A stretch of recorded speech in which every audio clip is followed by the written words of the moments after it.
Hola, ¿qué tal? Gracias por venir a todos los asistentes. No imaginaba tanta gente. Lo primero, bueno, yo estoy aquí porque nos une una amistad muy grande con Madi, con Umaru-chan, que es una de las responsables de que esta cosa tan maravillosa se haya montado. Y bueno, ella nos solicitó, nos pidió la idea de dar una charla un poco hablando desde la perspectiva de librero, que llevamos además, este año cumplimos 30 años, abrimos en el año 93, cómo ha evolucionado el mundo del fenómeno manga anime, fundamentalmente impreso en nuestro país desde que empezó en ese momento hasta bueno, el estado actual, que está muy guay, ¿no? Entonces, bueno, yo además soy hijo de dos toledanos, aunque nacido en Madrid, pero mis padres son de aquí, de esta tierra, de un pueblo muy cerca que se llama el Barrial de Tajo, que está aquí al lado de Toledo. Y bueno, pues es como mi patria chica, así que para mí está es muy guay venir aquí al Toledo Mansuri a dar esta charla. Entonces, bueno, para no hacerlo muy largo, lo que he pensado es, aparte de que si alguien quiere preguntar alguna cosa o intervenir en algún momento mientras estoy contando, que por supuesto, libertad absoluta, así se hace más dinámico, pero de todas formas, como es 1 hora y media y eso a la hora de un poco de plantearlo se me hizo como eterno, pues ya el último rato, la última media hora o no sé cuánto, la dedico a ya pues un poco a preguntas y respuestas de lo que se os ocurra, para no estar tanto rato dando una chapa. Así que bueno, lo primero que habría que decir, además que veo que aquí estamos representados gente de las 3 generaciones de edades que vamos a contar o voy a analizar en estos 32 años, gente que vivió de joven los años 90, lo que sería la generación X de entonces, gente que ahora tiene más de 40 años, gente que luego ha vivido en el año 2000 al 2010 el siguiente salto en el fenómeno manga en este país, que serían los millennials, que es la gente que va entre los 25 a los 40 años, y luego ya los que habéis vivido el último boom que hemos tenido en estos últimos años a partir de redes sociales y de Twitch y YouTube, que seríais los Z, que es la gente menor de 25 años. Entonces, ya digo, mola mucho, ¿no? Porque según las cosas que vayamos mencionando, pues supongo que a algunos y a otros os será evocando, y si en alguna cosa que cuento, pues os resulta que hay que explicarlo un poco mejor, por lo que digo, me lo decís y ya está. Entonces, lo primero que hay que remontarse es en los años 80, esto sobre todo pues para los más veteranos lo recordaréis, en los años 80 ya teníamos aquí en España productos audiovisuales japoneses. Lo que pasa que no se identificaban como que fueran de allí exactamente. Quiero decir, por ejemplo, pues se había emitido en televisión en el año 76 Mazinger Z, que yo creo que es el gran desembarco el manga anime en España, pero nadie sabía de dónde venía eso ni que había un manga ni leches. O por lo menos esa era la perspectiva que teníamos entonces de niños. Realmente, yo aquí esto lo pongo un poco el inicio del antecedente en el año 84. El año 84 es un año muy curioso porque tiene una revolución tecnológica muy importante, que es cuando Steve Jobs presenta el primer Macintosh con Apple. Y como ya sabéis, luego Bill Gates le copió el Windows a Apple, así que es como el comienzo de los ordenadores que tenemos hoy en día, fue ese año. También se estrenaron películas como Los Goonies, por ejemplo, o ¿qué más tengo aquí puesto? Cazafantasmas, o Indiana Jones 2, la del Templo Maldito. Y en ese año en España se emite una serie los domingos que es Candy Candy. Y esa sí que es la primera serie que tenemos todos conciencia, los niños de entonces, que era un producto de Japón y además con una narrativa ya muy concreta, que además Bruguera, que es la editorial que había publicado de toda la vida, como bien sabéis, Mortadelo y Filemón y tal, y se transformó un día en Ediciones B, en ese momento Bruguera sacó 3 tomos, que eran la parte del manga, bueno, a la occidental, pero la parte del manga que más o menos salía en la serie, porque hay que recordar que la parte que se emite aquí en España de Candy Candy es una parte nada más, pero luego el anime seguía, pero eso nunca se supo. Se publicaron esos tomos, los publicó Bruguera. Esos tomos ahora mismo valen una pasta, están súper buscados por todos los lados y por un tema de derechos, algunos lo sabréis porque se habla en redes, por una cuestión de derechos entre las autoras, el manga no se puede publicar en castellano. Lo que se está publicando es la novela, la novelización, que creo recordar que es Arechi la que lo saca, si no recuerdo mal. Eso fue así como un poco la prehistoria, pero ahí ya dices, anda, que es que resulta que esto, fíjate, qué forma de dibujar tiene, no sé qué, no sé cuántos, muy curioso.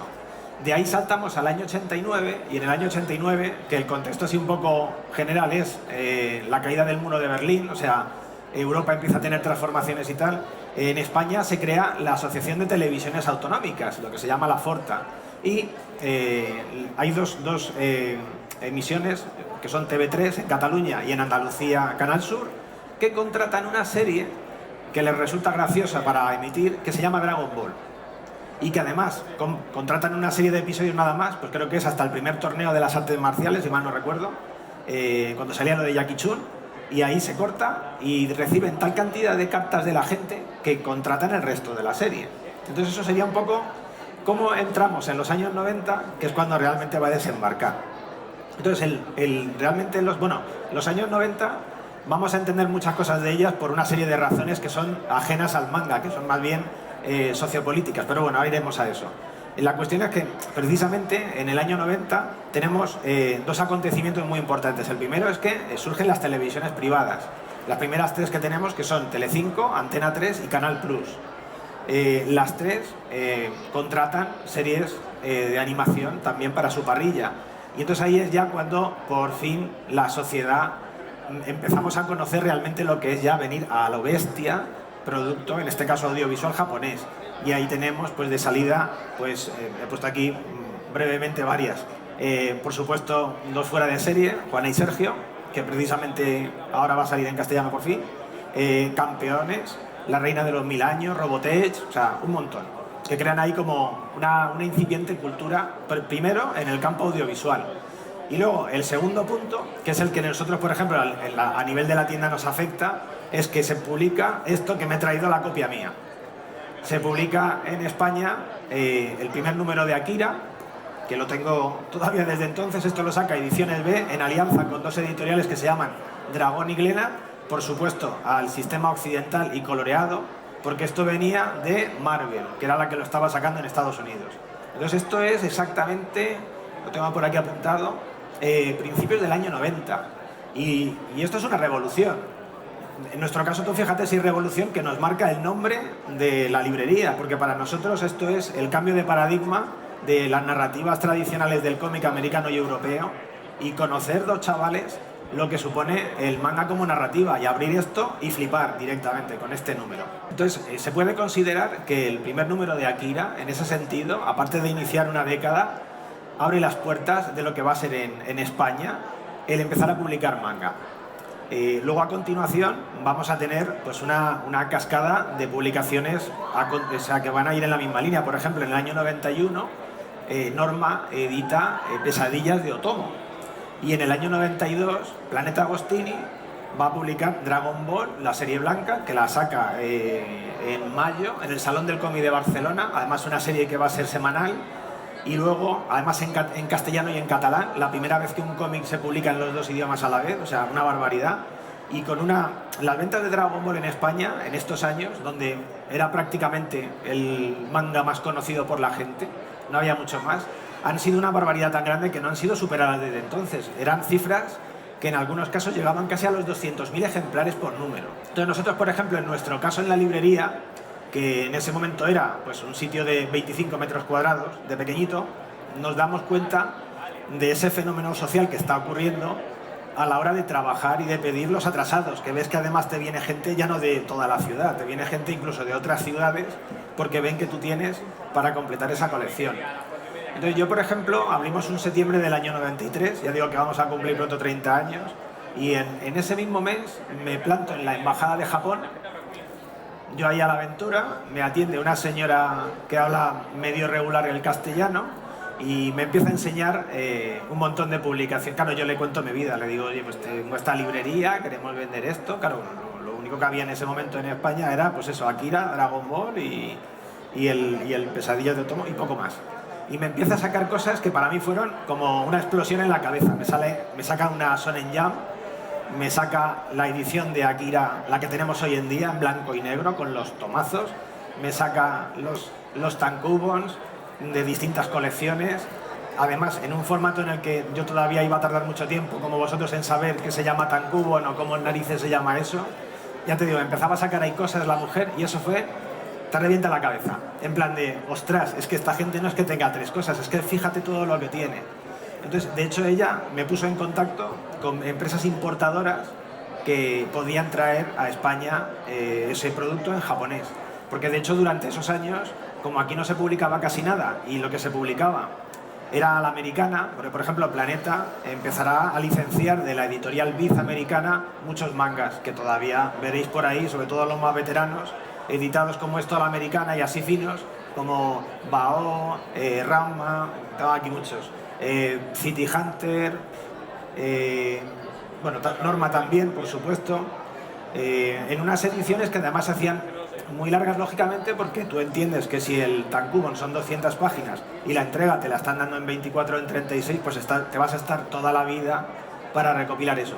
Pero bueno, es lo que había. De hecho, al principio incluso estaban coloreados, porque la costumbre que venía de Estados Unidos era colorear los cómics. Y aparte los japoneses, pues yo creo que por las negociaciones tan complicadas, porque al no haber internet, pues eso debía de ser bastante raro, por decir algo, pues no sé, debían de permitirlo. La verdad es que esa parte nunca ha quedado clara, pero era como bastante prehistórico, sobre todo comparado con hoy en día, ¿no? O con los cambios que vamos a tener a partir del 2000. Entonces, como digo, nosotros, claro, yo en la embajada, al conocer todo eso, contacto, por ejemplo, en el caso de la tienda, con distintas distribuidoras importadoras, y así llegamos a vender en formato japonés, que yo supongo que la gente no lo compraría por los dibujos, porque tampoco teníamos tantos clientes que supieran japonés. Si es complicado hoy en día, pues entonces más. Tuvimos, por ejemplo, Sugidoji, Golden Boy, City Hunter, por supuesto Dragon Ball entero, o sea, colecciones que incluso en algunos casos, estando en japonés, se vendían mejor que productos iguales en castellano. Entonces, lo que decía del contexto de los años 90, que hay que entender por qué pasa eso con el manga aquí, es que es una década muy rara, porque comienza con una crisis muy gorda a nivel del cómic europeo, y es que los americanos, Marvel y DC, habían tenido ahí como una especie de burbuja que al explotar, irse a la porra, y una serie de autores crear una editorial que se llamó Image, pues entraron en una crisis muy grande que se tradujo también en España a una crisis de contenidos muy grande también. Entonces, en esa situación nos aparece de repente todo el mercado de las narrativas japonesas, que es una locura, porque son muy distintas y la verdad es que molan mucho. Entonces, claro, la gente en ese momento como que se vuelca más para eso. Y la primera, como digo, pues fue prácticamente Planeta de Agostini, lo que hoy en día es Planeta Manga, o sea, Planeta Comic, perdón. Pero luego inmediatamente le sigue Norma Editorial, que en esos años también lo sacaba la americana, y las ediciones de Norma eran muy malas. Las ediciones de Norma, bueno, si las veis por ahí o las tenéis alguno, el papel era muy malo, se desprendía, era un desastre. De hecho, como editorial en ese momento no hacían caso a la gente. Norma es la única editorial que se le ha hecho en un salón del cómic de Barcelona una sentada de la gente como protesta delante del stand. O sea, es el único caso que se le ha hecho eso de lo exagerado que era el clamor popular, y por supuesto pues no hicieron ni caso. O sea, les entró por un lado y les salió por otro. Realmente ellos mejoraron el producto a raíz de lo que pasa en el 2000, que ahora llegaremos, que es la irrupción de Glenat. Pero eso será un poco más adelante.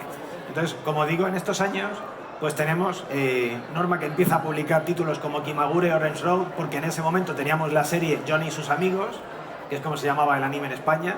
Entonces, Kimagure era un exitazo y ellos sacan la serie. Por supuesto, City Hunter, que aquí se llamaba El Cazador, si no recuerdo mal.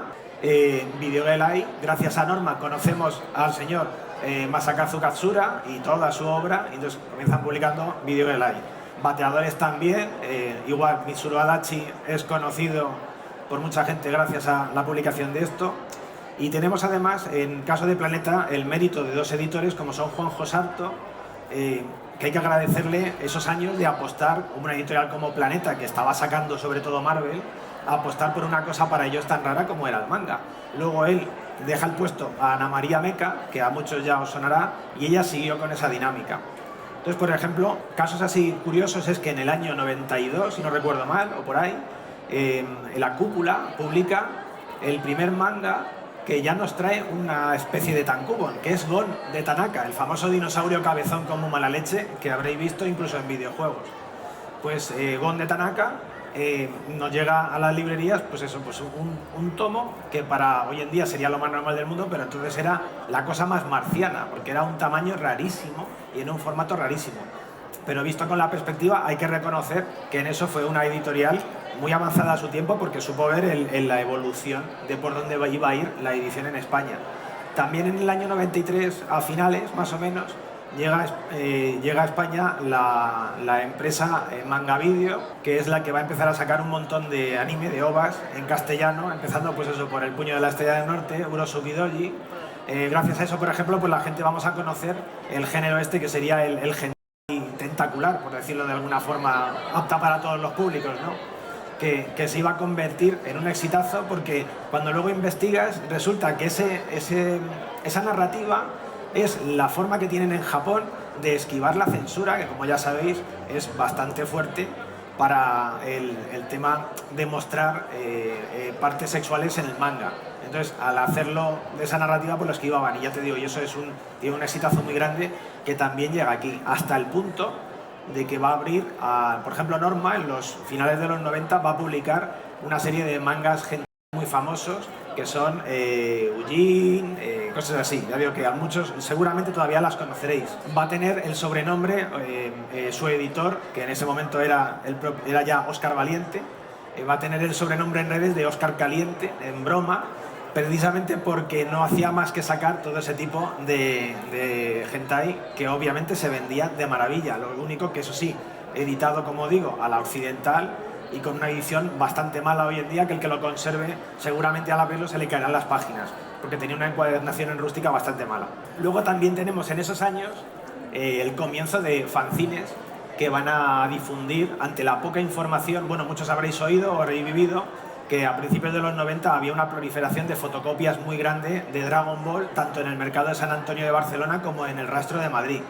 Una cosa absurda, de tocha y muy rara hoy en día, pero claro, es que no había otra forma de conseguir ilustraciones de Dragon Ball. Entonces eso da pie a que surjan varios fanzines muy importantes. Mangazone, de Alejandro Maicas, es uno de ellos, que es toda una institución. Por ejemplo, Minami, de Lázaro Muñoz, también es muy importante. E incluso Óscar Valiente, él llega a Norma, porque Óscar Valiente era el editor a principios de los 90 de un fanzine que se llamaba Manganime, en Castellón, que es de donde es él. Entonces, él llega a Barcelona, le ficha la tienda y de ahí va escalando hasta ser hoy en día, bueno, pues el responsable máximo de la editorial. Luego, en el año 95, Planeta, que ha sido en esos años así un poco como la punta de lanza de ofrecernos esto, lo que vemos es que da un paso más y entonces nos pone a la venta ya el tamaño tankubon como tal. De hecho, ahí conocemos el Shinso, ¿no? Lo que sería el tamaño de tankubon más habitual, pequeño, con dos títulos que van a comenzar a publicar en ese momento, que son Puño de la Estrella del Norte y Basta.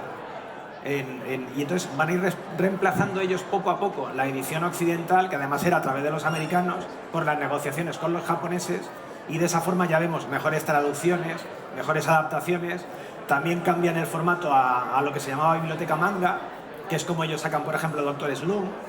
Luego eso lo llaman Biblioteca Pachinko, y ahí sacan, por ejemplo, Monster y Detective Conan, y esto es finales de los 70. Entonces, la Biblioteca Manga y la Biblioteca Pachinko, los que todavía lo tengáis, eran como medios tomos, eran un tankubon dividido en dos partes. Un formato, personalmente, un poco cutre, pero mucho mejor que lo que veníamos, que era de una ampliación. Además ya nos empiezan a contar las editoriales que los japoneses se están empezando a poner un poco quisquillosos con el tema. También es verdad que lo que les pasa a Japón es lo siguiente: ellos hasta el final de Dragon Ball, la Shonen Jump, por ejemplo, que sale semanalmente en Japón, y ya tiene, claro, la Shonen Jump tenía ahí un elenco de obras grandísima, donde la primera de todas serializada era Dragon Ball. O sea, Shueisha hacía tanto dinero que sus tiradas semanales de la Shonen Jump entonces llegaron a ser hasta de 6,5 millones de ejemplares semanales, que por supuesto son cifras que aquí en España no vamos a llegar en la vida. Ya se vendía mucho, como he dicho antes, con Dragon Ball, pero quiero decir que esto es como de otra galaxia. La cuestión es que cuando Dragon Ball termina en el año 97, ellos tienen como una especie de mini crisis, bendita crisis. Lo que pasa es que bajan de vender de 6,5 millones pues a 3 o a 4, que ya quisiéramos nosotros. Pero claro, para ellos eso es un impacto muy grande. Entonces, lo que les hace ver al mercado japonés editorial es el mercado internacional, y ahí es donde entramos el resto de países, tipo como Italia, Francia, nosotros mismos, Estados Unidos. Entonces eso va a hacer que para ellos, hasta el día de hoy, sea muy importante las licencias internacionales, porque es una compensación de la fuente de ingresos que perdieron en esa crisis de los 90, por así decirlo, pero claro, también se van a volver muy exigentes con la forma de editar. También la comunicación va a ser mucho más rápida. Bueno, supongo que os habrán contado, habéis oído en alguna charla que los japoneses son, para tomar las decisiones, súper enrevesados y muy lentos. O sea, los procesos de aceptación de una licencia y de una serie de cosas tardan su tiempo y se pueden espaciar bastante. Entonces, lógicamente eso con Internet se ha acelerado un poco más y ha facilitado una mayor comunicación, pero también ellos ven cómo se está publicando en otros países el manga y nos dicen, no, esto se tiene que publicar a la oriental, porque recordemos que, claro, aquí lo que pasaba es que se invertía especularmente en el dibujo. Entonces, como todo el mundo que dibuja sabe, el primer truco que te dicen cuando vas a una academia de dibujo es que le pongas el dibujo en el espejo porque le vas a sacar fallos. Entonces, lógicamente, el dibujo invertido no queda tan bien como el original porque lo estás invirtiendo y el dibujante no lo ha concebido así.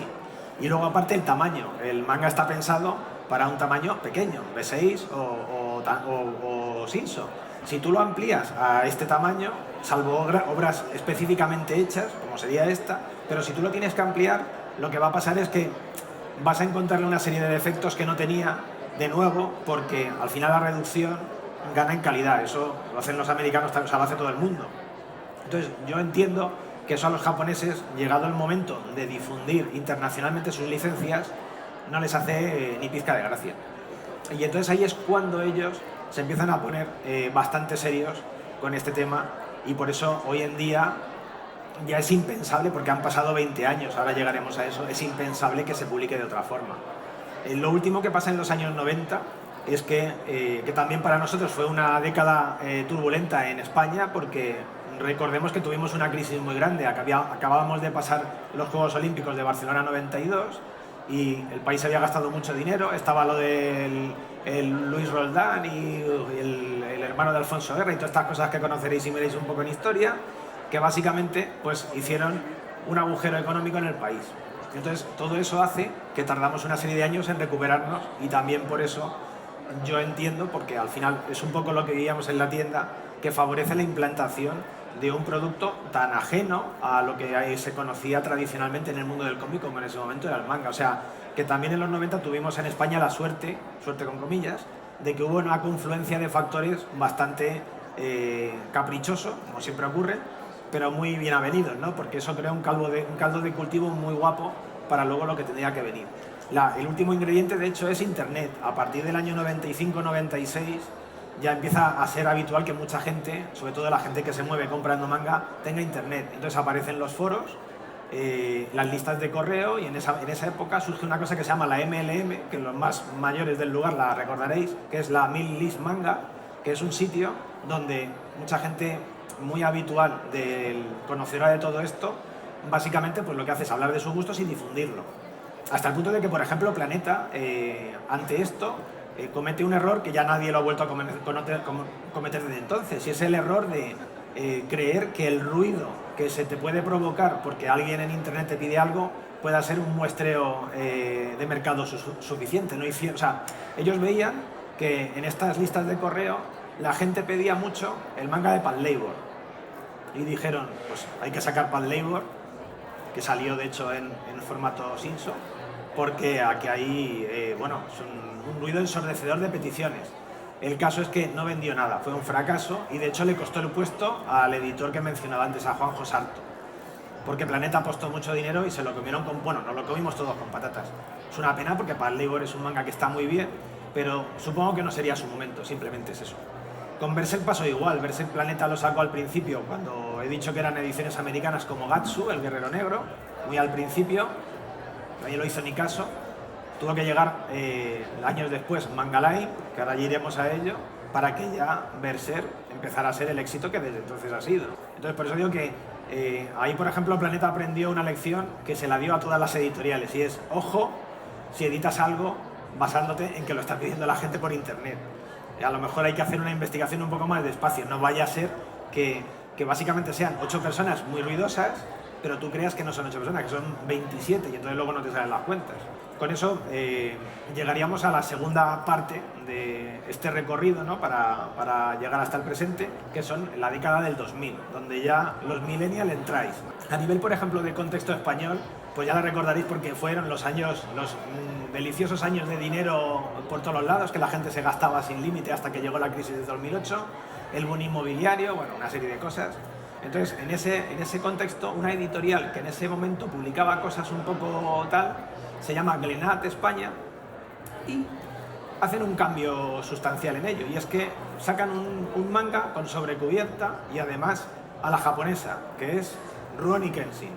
Entonces, Rurouni Kenshin marca el comienzo ya del manga tal y como lo conocemos hoy en día, y le pone además a Glenat en el centro del mapa, porque la siguiente obra exitosa que van a sacar se llama Naruto, y luego van a venir todas. En esos años Glenat lo sacaba todo lo importante. O sea, Planeta básicamente vivía de tener entonces la incipiente One Piece, por supuesto Dragon Ball, y Norma todavía seguía con el formato americano, porque si tenéis por ahí algunos todavía los mangas de Evangelion, recordaréis que Evangelion hasta el otro día lo han seguido sacando a la americana, incluso combinado con los tankubos.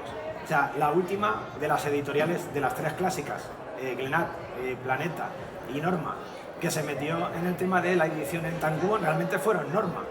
Y ese fue el cambio de calidad. Hasta ese momento, como digo, su edición era de todas ellas la peor, con mucha diferencia. Glenat consigue tal éxito que yo recuerdo, por ejemplo, ir al Salón del Manga de Barcelona. Además, en esos años, claro, los salones del manga ya se institucionalizan. Teníamos uno en Madrid, en Barcelona, en la Farga de Hospitalet, que eso era la leche, también empiezan a surgir en otras ciudades, también, o sea, ya empieza a ser ya un género muy establecido. Entonces un año vamos a Barcelona, en el Salón del Manga, pues en 2007-2006, todavía no había llegado la crisis, y nos dicen la gente de Glenat que el número que han sacado en ese momento de Naruto, la primera tirada, que era como de 8.000 ejemplares, se había agotado. Estaban haciendo una segunda tirada solo para Fnac y compañía, y luego tenían que hacer otra tercera para tiendas, así del tirón, 8, 8 y 8. O sea, esos años realmente para ellos fueron muy buenos. Y además ahí, si os acordáis, coincidió con TVOsfera, me parece que se llamaba, el programa este que había en 4, que también emitía anime. Creo recordar que emitían, por ejemplo, Fullmetal Alchemist, y lo mismo. Eso lo que hace es que, claro, en esos años pues empiezan a surgir colecciones que todavía hoy en día son exitosas, y por ejemplo en nuestro caso os confirmo que se siguen vendiendo como un tiro, las mencionadas, pero también pues eso, Fullmetal Alchemist, por supuesto Death Note, series que fundamentalmente las licencias eran, como digo, de Glenat.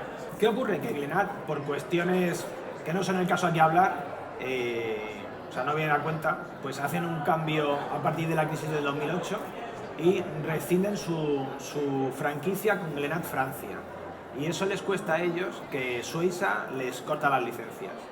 Y eso les hace cambiar de nombre a editores de TVOs, que todavía tendréis por ahí tomos que ponen lo de EDT, la sigla, que es en lo que se convierte. Y a partir de ahí van a pique, y en muy poco tiempo una editorial que hacía muchísimo dinero y lo tenía todo desaparece.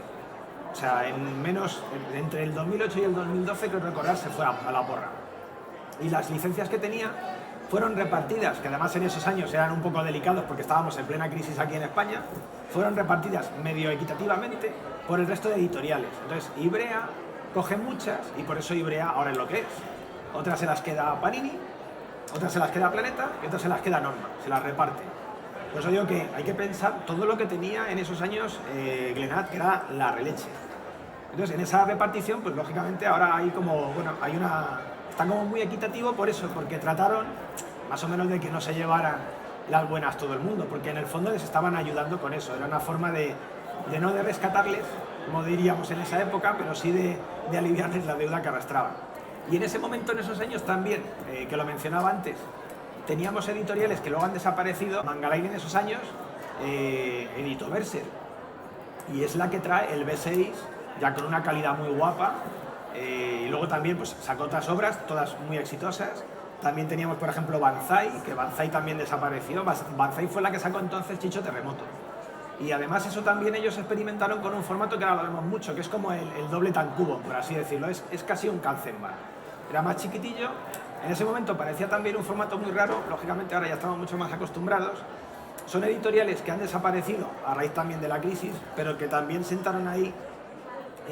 Por eso digo que del 2000 al 2008, la verdad es que tenemos ya como un asentamiento de lo que va a ser, tanto en títulos como en formatos, el género manga en España, ¿no? Y ya entender cómo tiene que funcionar a la hora de coleccionarlo, de leerlo, de venderlo, todo eso. Entonces, luego cuando pasaríamos a la década del 2010, y bueno, esta década ha sido una década rara, porque empieza todavía con la crisis y tal, y tiene la expansión sobre todo de YouTube. Aquí es, por ejemplo, donde nosotros nos cruzamos nuestro camino con Madi, con Umaru, porque conocemos a una chica que en YouTube pues tiene todavía muy pocos seguidores, pero que por alguna extraña razón que no entendemos, al comprarnos nos hace los unboxing de lo que nos compra. Entonces, y además de una forma muy chula y con muy buen criterio a la hora de elegir los títulos.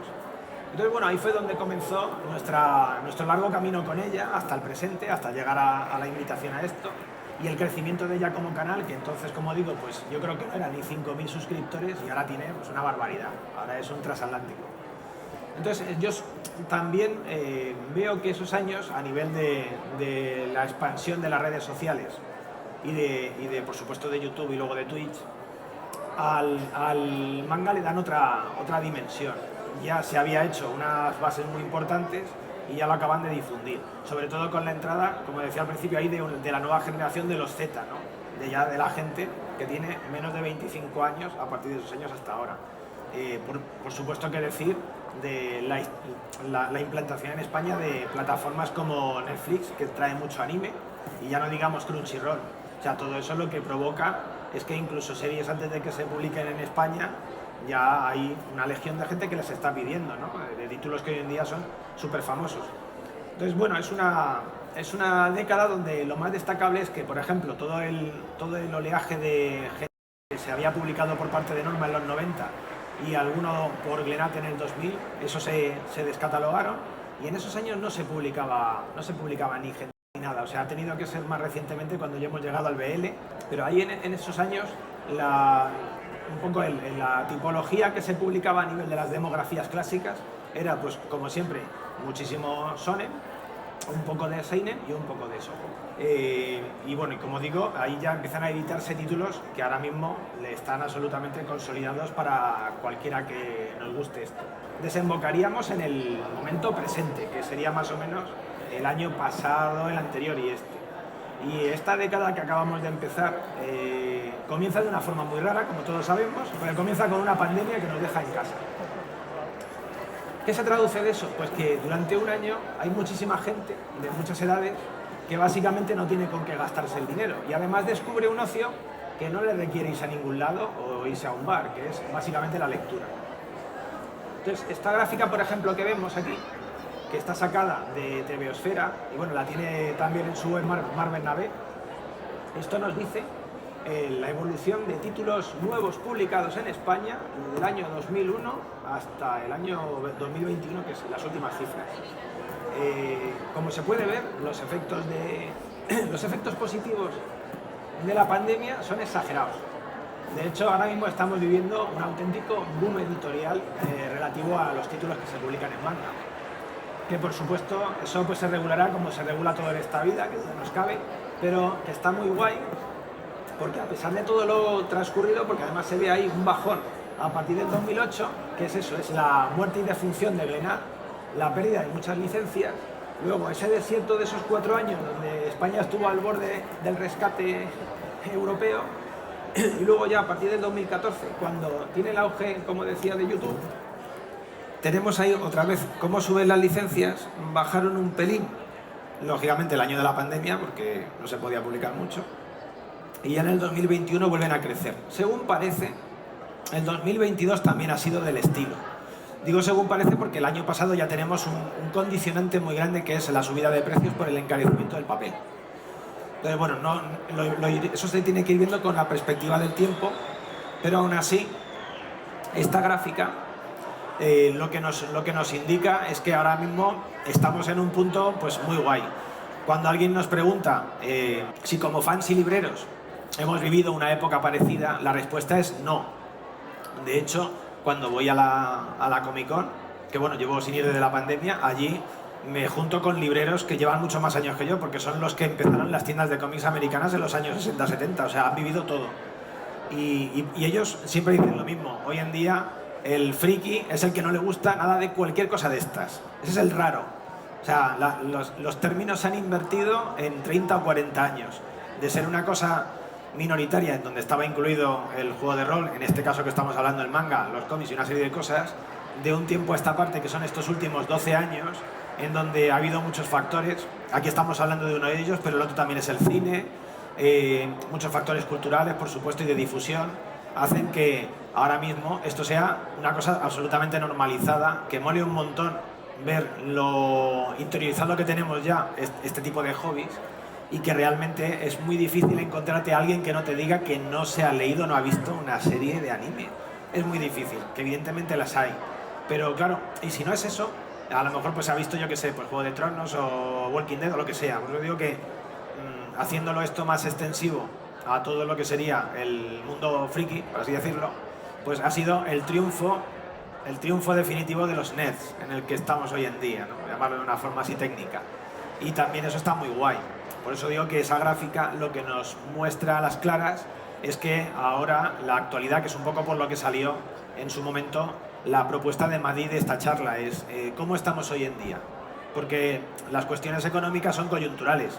Hemos vivido en estas 3 décadas momentos peores y mejores, pero lo cierto es que el manga ha seguido desarrollándose, implantándose, cada vez más instaurado en la gente.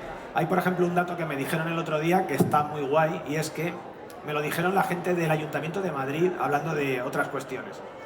Pero decían que en bibliotecas municipales de Madrid, desde hace 20 años hasta ahora, o sea, de 2002 al 2022, en el 2002, los libros más alquilados para adolescentes y niños en bibliotecas municipales de Madrid, en esos 5 primeros, te salía solamente un manga, que era Detective Conan.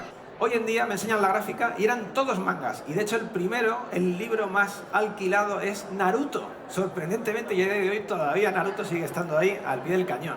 Entonces, tanto ha cambiado la cosa que ahora el top de producto más alquilado en bibliotecas municipales de Madrid, que supongo que Barcelona está igual, y me imagino que todas las capitales de provincia, porque al final todos somos iguales, son mangas.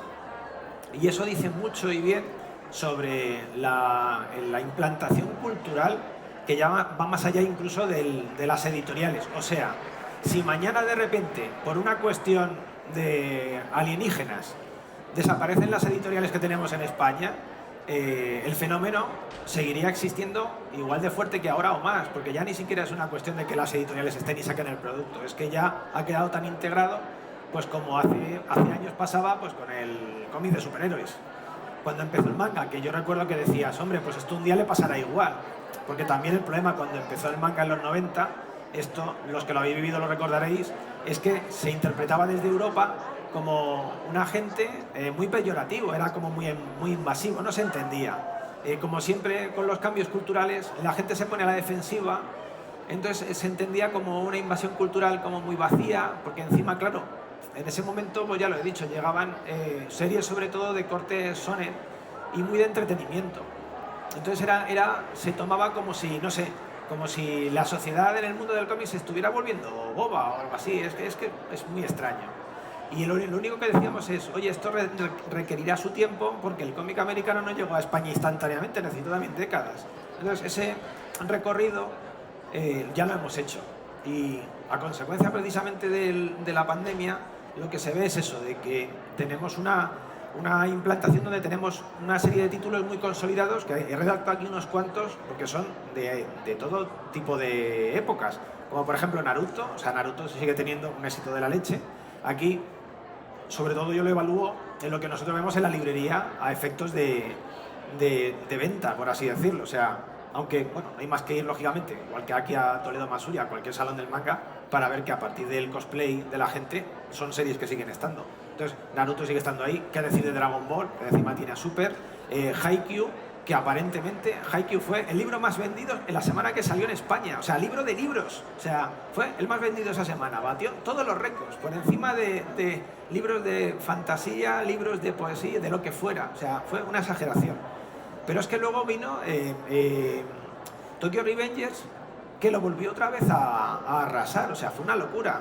Y bueno, JoJo, que JoJo empezaron a publicarlo manga que tiene más números que años aquí tenemos todos y sigue siendo un exitazo. Bueno, ¿qué decir de Detective Conan? Pues yo no sé si Gosho Aoyama sigue vivo, eso es una IA, ahora que está tan de moda, la que sigue haciendo el manga, porque es que no se va a acabar nunca, nos vamos a morir de viejos y va a salir saliendo y vendiendo Detective Conan. Muchas gracias, Gosho Aoyama. Blue Lock, Spy X Family, Ataque a los Titanes, Kimetsu no Yaiba, que también es otro exitazo. Por eso digo que voy tocando, bueno, One Piece, que es eterno también, ubicuo, sigue siendo un éxito, no va a acabar nunca.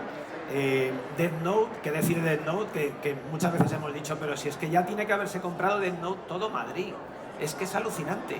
Y se sigue vendiendo y se sigue agotando y lo siguen reeditando. O sea, evidentemente hay una renovación de gente, pero también hay una expansión. Por eso digo que ahora las bibliotecas, tanto de colegios como de bibliotecas municipales, la dotación de lectura manga que piden es grandísima, hasta el punto de que nos están pidiendo la librería que les hagamos cursos formativos a la hora de descubrirles narrativas. Por ejemplo, ellos están muy perdidos con el BL o el BL más 18, muy perdidos.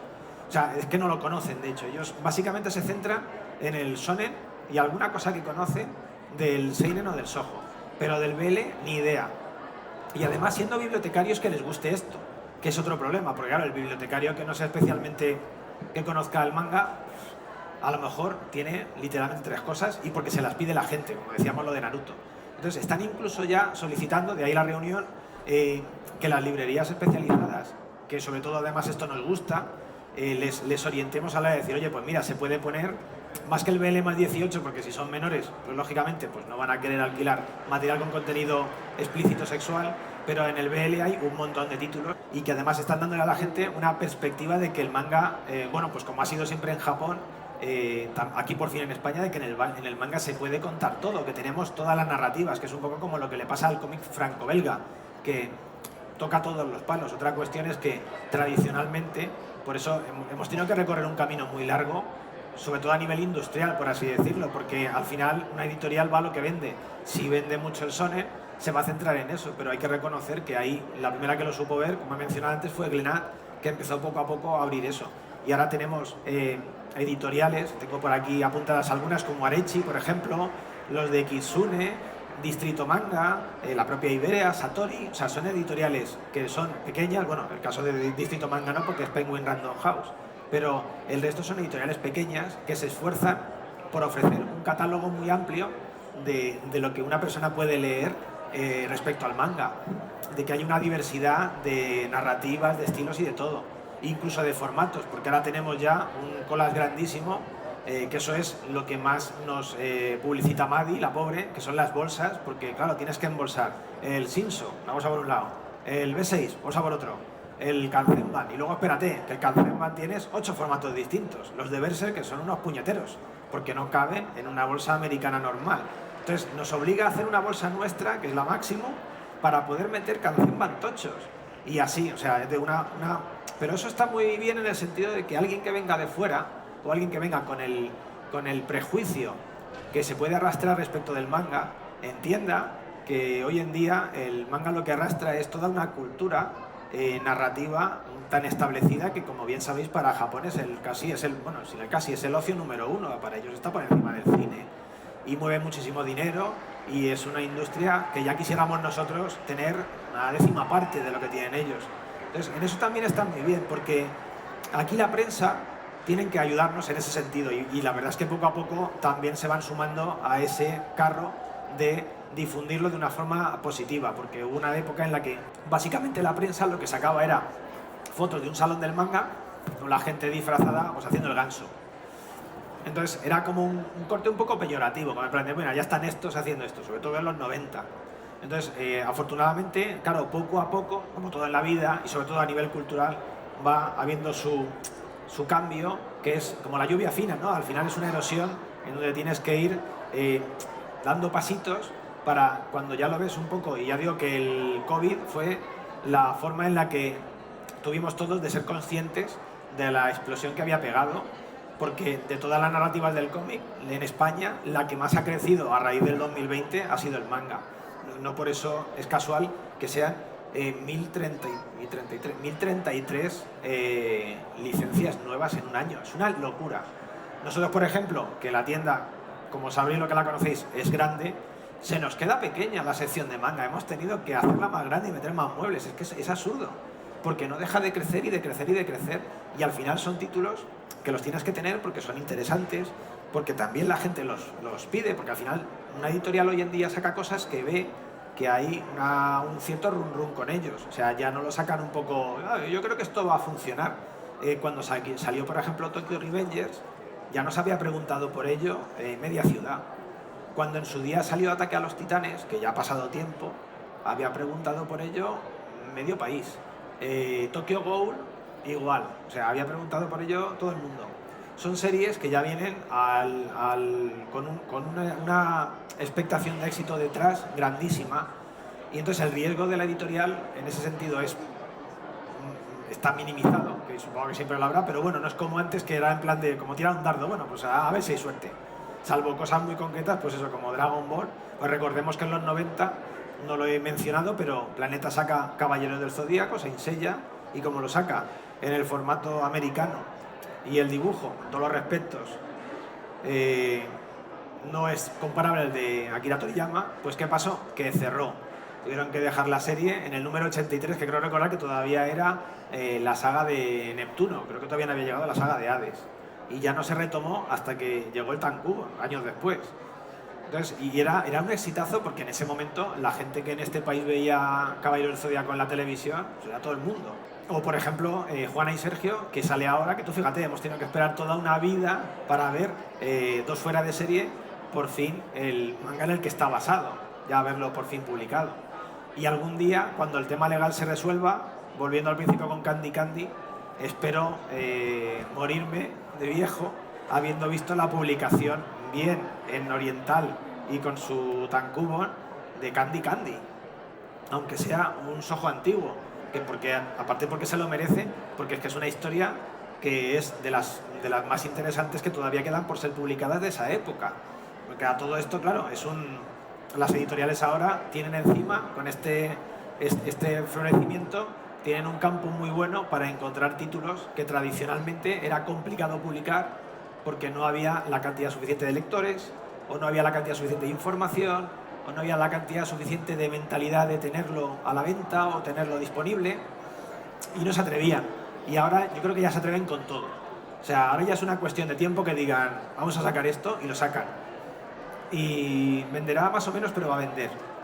Entonces, la única situación que tenemos ahora es bueno, pues como todo siempre con el capitalismo en el que vivimos, que al final, si tú sacas mucho de una cosa, llegará un momento en el que ese mercado se te va a regular. O sea, no se va a ir a pique, pero alguna editorial de las que ahora están publicando, desgraciadamente para ellas, pues a lo mejor o cierra o tiene que reducir su catálogo, simplemente pues porque tampoco puede sacar miles de licencias cuando el mercado no da para tanto. O sea, una cosa es que crezca sostenidamente y otra cosa es que pues sea esto, que esto es el Big Bang, es una explosión. Y más aún cuando lo juntamos con el problema que hemos tenido el año pasado de que se nos ha encarecido todo en España, desde la comida para adelante, y de hecho lo último que le ha tocado ha sido el papel, pero también le ha tocado. Entonces hay mangas que empiezan a ser caros para un sector de público adolescente. Sobre todo si esa persona quiere leerse varios, porque si se quiere comprar uno solo, pues bueno, pero claro, si esa persona quiere leerse 3 o 4 mangas, es que se puede dejar 50 euros perfectamente. Entonces dices, ostras, es que para un niño o una niña que vive con los padres, adolescente, que recibe paga, que no es autosuficiente, gastarse solamente en eso 50 euros al mes, pues a lo mejor no es el mejor de los escenarios.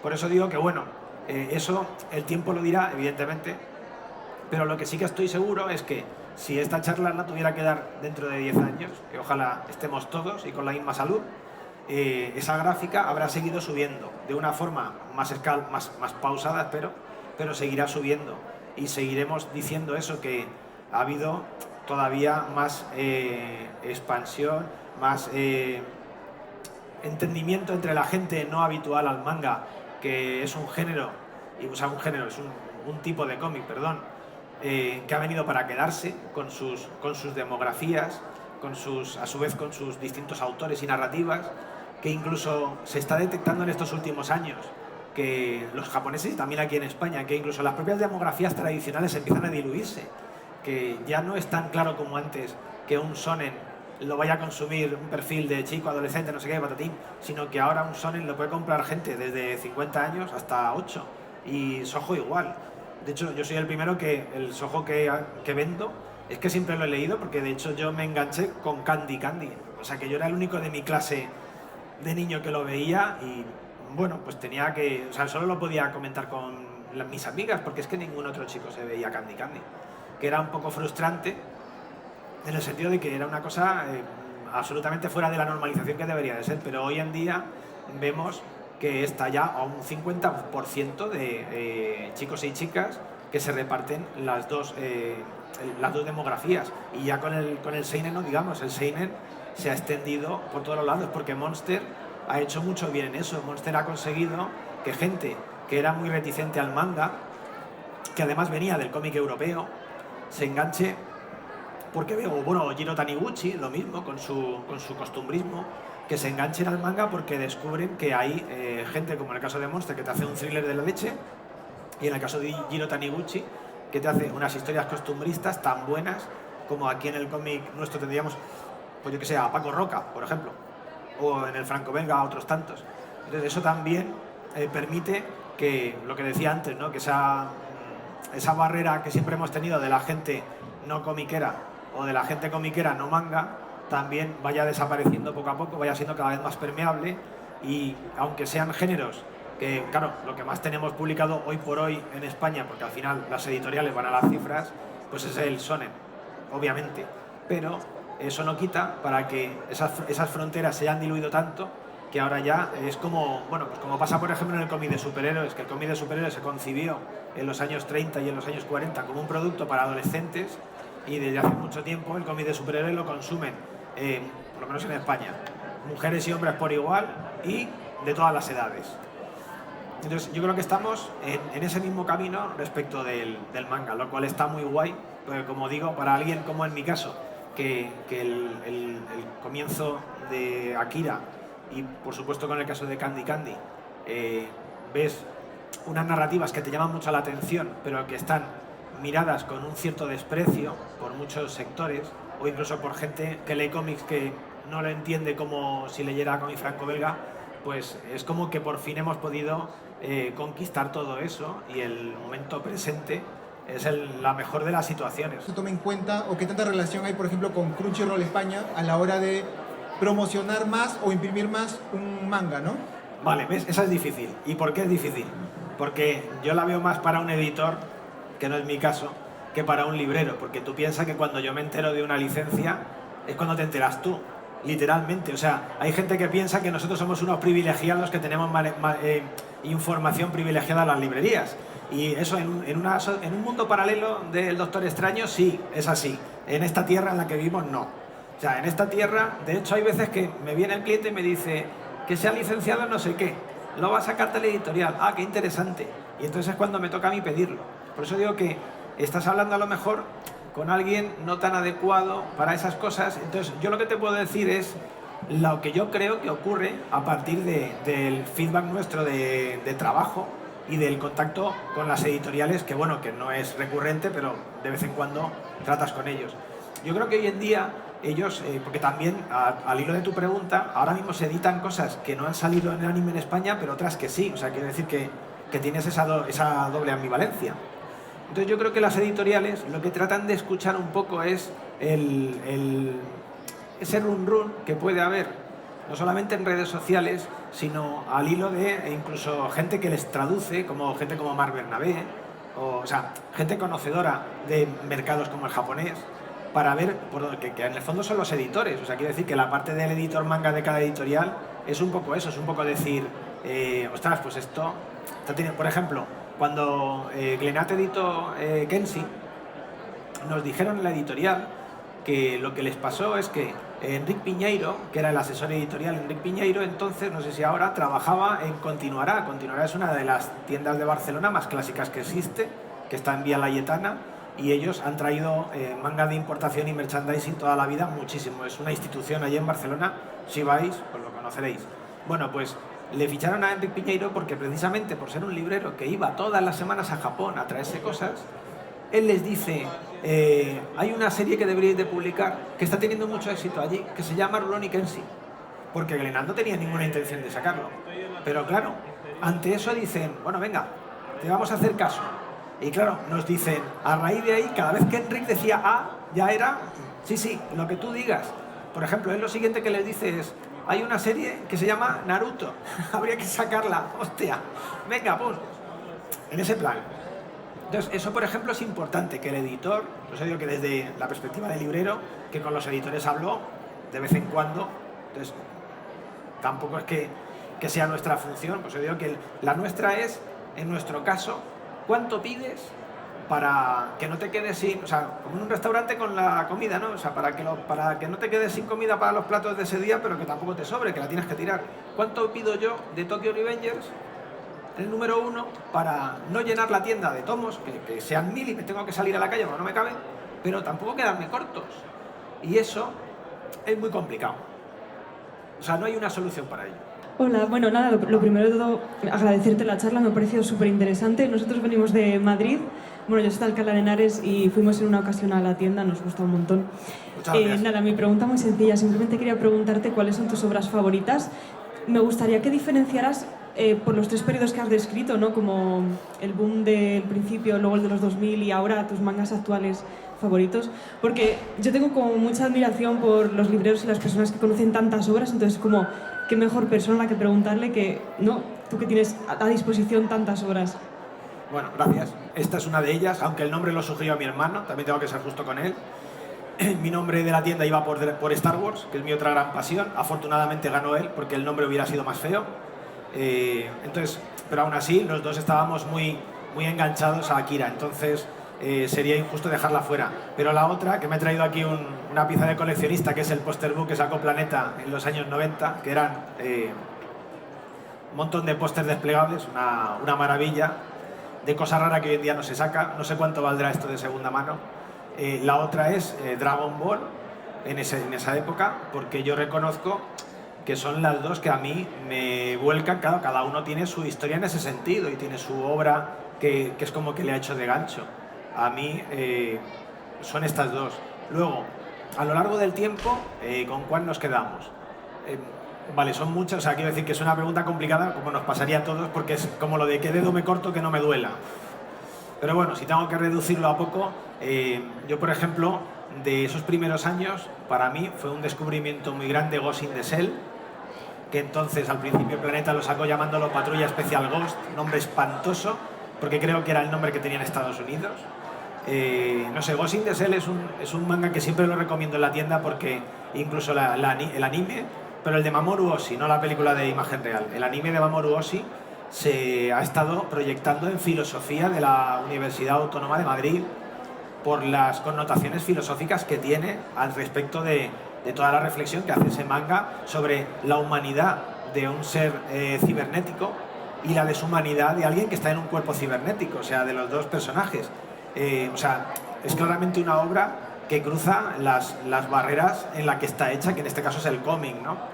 Entonces, para mí en esa época fue como, ostras, esto es una maravilla y este autor lo tiene que conocer todo el mundo, ¿no?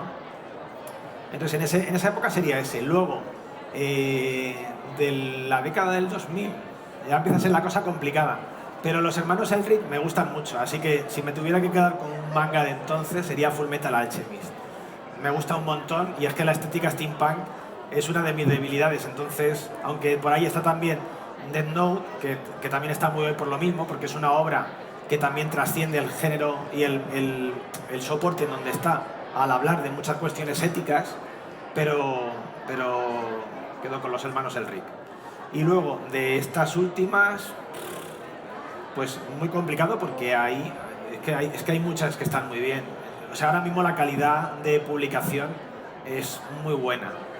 Y yo no sé si también, lógicamente, el mercado japonés en ese sentido, supongo que sí, también ha evolucionado a la hora de mejorarse a sí mismo, ¿no? De tener mejores narrativas, autores que también tengan historias más variadas, o sea, como todo, ¿no? También ellos han crecido.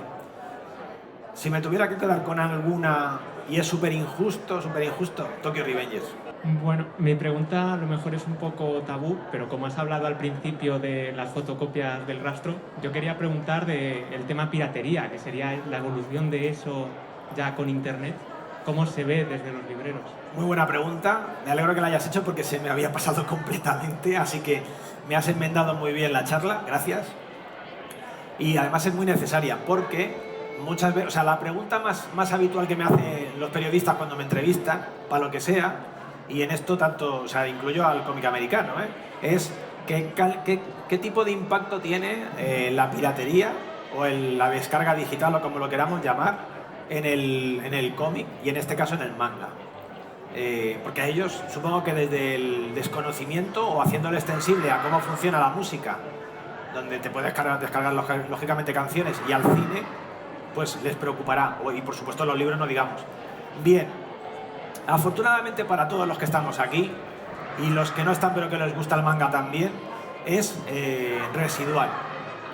Por una razón muy sencilla, que hace que en el año 2023, un invento que lleva tantísimo tiempo creado, que es el cómic, o sea, un soporte absolutamente antiguo, físico, sobreviva, es porque es un hijo de dos elementos muy distintos, que son la pintura y la literatura. Y por lo tanto es una hibridación muy guay, que no puede ser replicada de forma artificial o de forma pirateada en la misma forma en la que tú lo llevas. Por ejemplo, si tú fotocopias esto te va a salir más barato que comprarlo, con lo cual ya empezamos mal. Pero ver esto en la pantalla nunca va a ser igual. ¿Por qué razón? Pues porque como todos sabemos, la narración en un cómic, en este caso en un manga, juega con la página, con el mecanismo de cómo vas tú siguiendo la viñeta, con el ritmo de la misma, incluso con el gutter, el espacio entre viñetas, el espacio que tienes de sangre con las viñetas, cómo pasas tú de una página a la siguiente, cómo miran los personajes para captar tu atención. Todo eso no se puede reproducir de la misma forma en un formato digital. Lo puedes, nadie dice que no lo leas, pero no es igual. Por esa razón la gente al final compra, da igual que sea cómic europeo, americano, que manga, lo compra en físico. Y además nos hemos vuelto muy exigentes con el formato, que tiene que ser muy bueno. España, para los americanos, cuando voy allí y hablo con editores americanos, me dicen que España es de los países que mejor edita cómics del mundo, a nivel de calidad. No digo que vendamos más que ellos, que evidentemente no es el caso, pero la calidad nuestra es muy grande, y yo creo que eso es porque a su vez el lector medio nuestro está muy implicado en que el disfrute de leer un manga, en este caso, es absolutamente físico, y por lo tanto tiene que tener un formato adecuado. Y como digo, eso hace que la piratería va a ser residual. De hecho, hay una ventaja que muchos compañeros míos del sector no entienden. Cuando hablo con otros libreros sí que les preocupa a veces eso. O sea, les pasa como en el cine, las productoras que dicen es que no tenía que haber piratería y la gente vendía al cine. No, es que esa gente a lo mejor no iba al cine. O sea, la gente se descarga una cosa gratis porque es gratis. Pero no es porque haya dejado de consumir, porque al que le gusta ir al cine va a seguir yendo al cine. Entonces, lo que pasa con lo que muchos compañeros de profesión no entienden es que el manga, en este caso digital o incluso pirata, como mucho lo que hace es difundirlo. Lo que vimos a partir del año 2000, que como digo, se me ha pasado completamente comentarlo y es muy importante, es que la piratería del manga lo que permitió es que legiones y legiones de fans conocieran historias para pedir a las editoriales publicar. Y ahí es donde entra lo que decías tú de lo de las editoriales. A veces las editoriales se han beneficiado de eso, de decir, se está pirateando mucho, claro, mucho, con las comillas adecuadas, se está pirateando mucho Tokyo Revengers, va a vender bien, o Haikyuu, y vende. ¿Por qué? Porque la gente se va a tirar al cuello de coger el tomo en original, porque no puede reemplazar la experiencia de lectura, porque la experiencia de lectura de un cómic es única. Y no es igual en digital en una pantalla, no lo va a ser nunca. Es una guerra que por el momento la tenemos súper ganada, cosa que no puede decir la literatura, porque tú en un Kindle pues puedes leer un libro, pues son letras una detrás de otra. Y un cuadro lo mismo, te coges en el teléfono y ves una foto. Pero el cómic es una invención fascinantemente brillante, que además con el tiempo se le ha desarrollado el ingenio muchísimo, a partir de gente japonesa, europea y americana que le han dado al coco para sacarnos historias maravillosas, contadas con una narrativa que no se puede imitar. Por eso, o sea, incluso contando esto, es que te entra esta alegría, porque dices, jo, qué suerte tengo de trabajar en una cosa tan chula, porque hay gente que, por desgracia, no tiene esa suerte. Y qué suerte tengo de ser fan de algo tan chulo que en otros socios no es igual y por lo tanto está más amenazado. Así que en ese sentido, pues digo que una pregunta muy guay y eso sería la respuesta. Hola, yo te quería preguntar, porque antes has hablado del género del hentai y el BL, y para saber cómo, desde el punto de vista del librero, cómo se ha vivido, porque sé que el BL cuando empezó era como un poco tabú hasta ahora en los últimos años, y también por saber del punto de vista del consumidor, pero del punto de vista del librero, cómo se ha vivido ese cambio. Pues has abierto un melón importante, porque por desgracia depende del librero, y eso lo podéis interpretar como queráis, que se puede interpretar de muchísimas formas, pero depende del librero. Y entonces, si el librero es hostil al BL, y eso ya entra en la sociedad, como somos cada uno, pues hay un problema. Entonces, yo me he encontrado gente que no le gusta venderlo porque se siente incómoda. Pero claro, yo no puedo entrar en la sexualidad de cada uno, porque al final es como ver en cine una escena, en cine de imagen real, una escena de un beso gay y un beso hetero. ¿Por qué te tienes que sentir más incómodo con un beso gay, aunque seas hetero? Es que es absurdo, pero ocurre. Por desgracia ocurre, y sigue ocurriendo en mucha parte de la sociedad. Entonces eso llevado al manga hace que haya librerías, ya no digo especializadas, incluso generalistas, que te dicen eso fuera. O incluso todavía peor, hacen con ello comentarios jocosos o feos, peyorativos. O sea, no lo tratan con la misma justicia y la misma equidad que si fueran un hombre y una mujer. Teniendo en cuenta que además ahí son historias, como he dicho antes, muy interesantes detrás, porque básicamente son historias románticas. O sea, no sé, es como lo que nos ha pasado a todos con el episodio de las sofás. Es un episodio maravilloso, el de ellos dos. Esa historia la hemos visto contada desde Romeo y Julieta hasta ahora 1000 veces. Pues resulta que hay gente que les incomodaba porque son dos hombres. Entonces, claro, yo veía eso y dices, es que esto explica muchas cosas, por ejemplo, en el caso editorial del BL, donde las editoriales te cuentan que están teniendo un problema concreto, que es ese, de que cada casa, y cuando digo cada casa, cada tienda, en ese sentido es un mundo, que a lo mejor sus clientes pueden ser distintos, pero claro, eso tiene que pasarse por el tamiz del librero. Por eso digo que ese es un melón muy tocho, que solo tiene una cura, y es el paso del tiempo. Y es la normalización de todos nosotros, o de que llegue gente a las librerías, libreros nuevos, que no lo vean con esos tabús, no lo sé.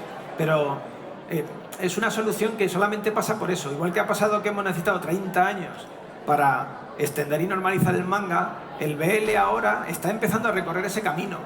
Y ya digo, y es un camino que según el caso es más complejo que el otro. A nosotros, por ejemplo, nos han llegado a decir de otras librerías, tienes una sección con el BL, además etiquetado y toda la pesca, que ¿cómo que lo tenemos puesto así? Que se iba a causar escándalo.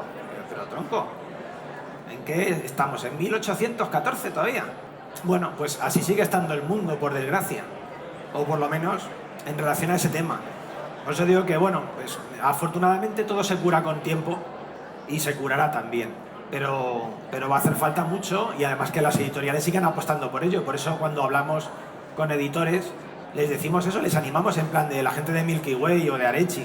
O sea, hay que seguir por ahí, hay que seguir ampliando ese espectro, hay que ofrecerle a la gente una diversidad lo más grande posible para que entiendan que en el manga, como en la literatura, tienes todo tipo de narrativas. Porque además es lo que toca hoy en día. Cuando comenzaba se podía entender porque no estaba extendido, pero ahora ya con 1000 y pico licencias al año, evidentemente es que es lo que toca.